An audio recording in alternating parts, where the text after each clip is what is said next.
Job va perdre, sinon je dirais, va perdre presque tout ce qu'il avait. Il va perdre épouse et enfants. Il va perdre richesse et gloire, considération et honneur, ses amis les plus intimes, les biens physiques. Il va perdre sa santé, son bien-être. Job va perdre presque tout. Mais il y a un élément qui va rester gravé, attaché à Job, c'est sa foi. Et le mec, quand on passe par les mêmes souffrances, par les mêmes difficultés, quand cela fait longtemps que nous sommes dans ce que j'appelle le marécage de la souffrance, des douleurs, de l'amertume, quand on passe dans ce marécage sombre où il est difficile de s'en sortir, quand toutes les planches sur lesquelles on pouvait s'accrocher, qu'on pouvait attraper pour sortir de ce marécage, se brisent, quand il n'y a plus d'espoir sur lequel s'appuyer, nous sommes tentés de nous poser la question de savoir s'il y a encore des raisons de croire en Dieu.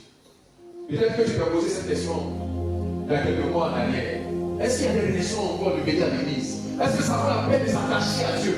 Est-ce que ça vaut la peine de m'accrocher encore à un tel Dieu? On dit qu'il bénit, on dit qu'il bénit, on dit qu'il libère, on dit qu'il restaure. Jusque-là, je vis une situation difficile. Est-ce qu'il y a encore des raisons pour moi de m'attendre au secours du Seigneur? Par moment, nous posons ce genre de questions à cause des difficultés. Chers frères et sœurs, je voudrais dire à quelqu'un, oui, il a raison de t'attendre à Dieu. Vous savez, dans ce texte, au chapitre 18, l'ami de Job, Bildad, va faire des reproches à Job.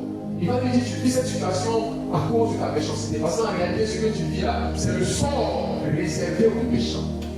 C'est le sort réservé aux hommes qui ne connaissent pas Dieu, qui ont trahi le Seigneur, qui ont marché dans le péché, qui se sont découplés de Dieu. C'est le sort de ces hommes. À Job, il répond au verset 7 du chapitre 19, il dira, mon rédempteur est vivant, il s'élèvera le dernier sur terre. Oui, bien aimé, au travers de cette déclaration de Job, nous voulons dire qu'il y a encore des raisons de croire en Dieu, d'espérer en Dieu, de s'attendre. Dans cette déclaration de Job, nous voulons faire ressortir 3 éléments essentiels pour fortifier notre foi, pour nous amener à nous attendre encore au Seigneur, pour nous encourager, pour nous relever, pour nous fortifier en ces temps difficiles. C'est pourquoi le titre que je vous avais proposé le suivant: gardons la foi malgré tout.